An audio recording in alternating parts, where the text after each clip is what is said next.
The cartels are years ahead of the Mexican government in technology. Let's get into it.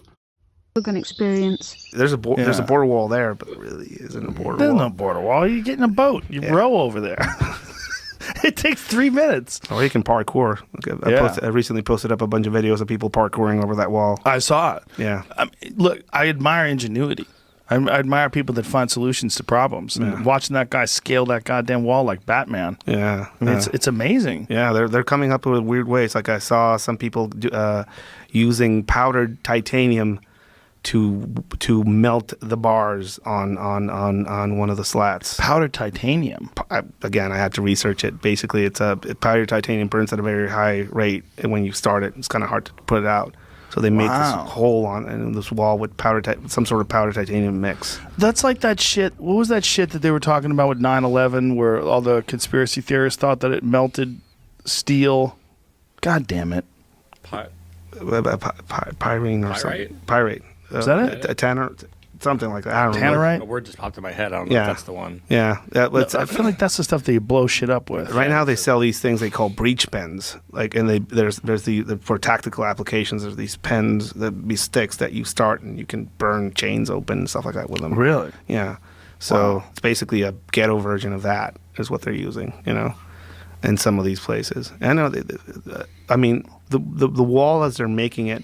And speaking to some of the Border Patrol agents that I know, it does its job as far as slowing people down. So there's not an overflow of people coming. Yeah, through. it's not like yeah. Yeah. Well, what would happen if it was that? That's bonsai. Yeah. What would happen if there was no border? Everybody's like, Mexico's the United States. United States is Mexico.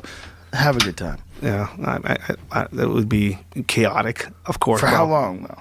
10 years? I don't know. How long? I mean, once everybody got in. Yeah, that would be and bad. then other people would go there.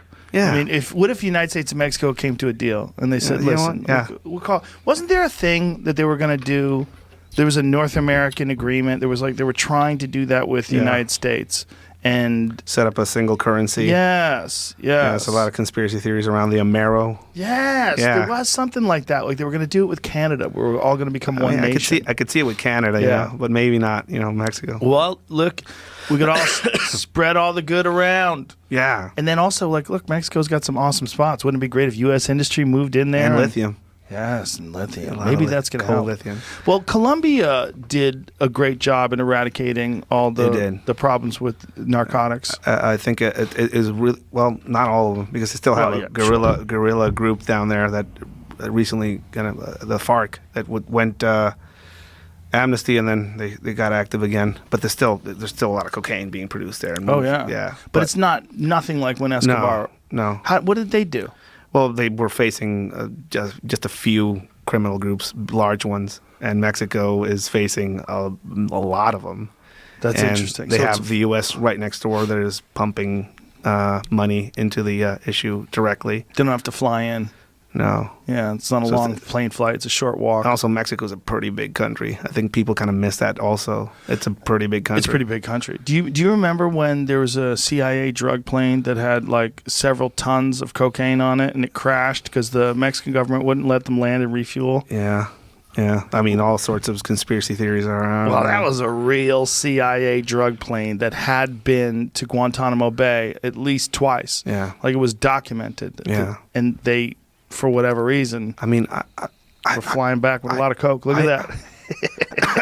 Look at all that coke. I imagine government groups everywhere have agents. Cowboys. Yeah. Yeah, you have cowboys. When people are trying to say the CIA brings in drugs, no. It's people who work for the CIA realize they can make a shitload of money if they bring in drugs, and they pass that money around and they work it out. But the CIA itself does not bring in drugs. Yeah. Customs and Border Protection agents and just Homeland Security as an agency has the most corruption charges as far as all law enforcement agencies. Do they really? Yeah, federal charges for corruption because they are on the border and there's a lot of money on the border. Of course, that's why, right? It totally makes sense. And me personally, I would not be able to do no shit like that, boy. I know them sentences probably are ridiculous. I mean, maybe it was a CIA guy that said, But then can again, make some probably money not. through here. Well, I mean, that was the whole Barry Seals thing, that Tom Cruise movie. Yeah. Was it called Made in America, I think? Yeah, Made in America. That was about bringing in drugs with cowboys that work for the CIA. Yeah, I mean, when I was working down there in Mexico, and I got to see different agencies that we would work with, all of a sudden we're like, hey, can you guys just go like look over there or just move over there? Like, what's going on? And you would see like some sort of okay, let's go. Like, and you don't know what's going on, But Plane lands, plane takes off. plane lands. Nobody plane saw takes off. nothing. Nobody saw nothing. Money exchanges, and just that's, and you're just an agent. Just in the background. Well, that's the thing that's so scary about what's going on with the cartels is that the quantity of money is so extraordinary now. Yeah. It's almost like they can do anything. Yeah, I mean, they have their own cell phone networks in some places. What? Yeah. There's What's it called? That'd be good if I knew, but What kind of coverage they have? They got a pretty good plan? coverage. Pretty good coverage in their areas. I mean, they dismantled some cell phone networks in the past.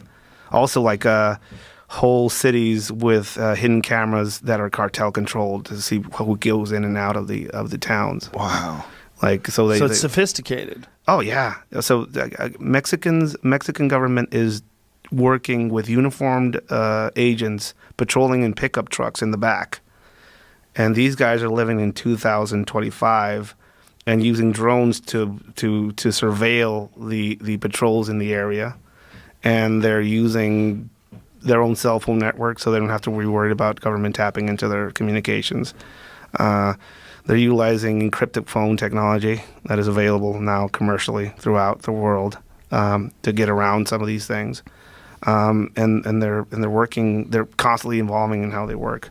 I remember the first time I was working in Baja, and all the cartel guys would move around in Suburbans dressed like federal agents, and they would look exactly like the legit federal agents, or they were federal agents with the cartel guys. So you would. Oh my God! So they'd be together. Yeah, and then we started working with the military, and the military didn't give a shit who you were. So they would stop everybody, shoot everybody, and the guys immediately saying, "Oh, now we're using taxi cabs to move around and different types of cars, and we're gonna paint the vans like taxi vans, or we're gonna move around in ambulances." So they changed their tactics. So we were always after these convoys of Suburbans, and now they're doing something else. So that's how they evolve. They just you're trying to go after it with a hammer, and these guys are mosquitoes. Right? Does it make you want to move to Canada? No, not at all. That's the furthest you can get away from all the chaos. But it must be going on up there as well, right? They must have a. So I interviewed a smuggler, a coyote, for one of the articles I wrote, and he asked him directly, like, what do you think about the border wall and the immigration policies of this current administration? He says, "Oh, it's good for business. It makes it seem like it's harder to put people in the United States." So, I mean, that wall is pretty hard. Like, how do you do it? I fly them to Canada, and they walk down. Well, we talked about it before, that the border of the United States is a wall to Mexico. That is insane, man. That is insane, bro. And it's probably easier than that probably way easier and cheaper than flying them over here. The border from the United States to Canada is a giant clearing that's 100 yards wide. It's real clear. You can see it. Like, it's almost like they make it easy. Hey, just go right here. Yeah. I mean, a lot of people that want to get into the U.S., you hear numbers from $8,000 to $15,000 depending on who you are, what you're trying to do, how you're trying to get up here, as far as being smuggled up. And he's like, Mexican passport. Get a Mexican passport if you're Mexican. We'll get you a Mexican passport. We'll put $2,000 in an account somewhere. So if they want to verify if you're financially solvent, they will check that, and just fly to Canada and just walk down. And that's what we do. Them dudes are advanced. Way more advanced than I feel like people give them credit for. Appreciate you guys for watching. Make sure you hit that like and subscribe button. I'm going to catch you on the next video. I'm gone.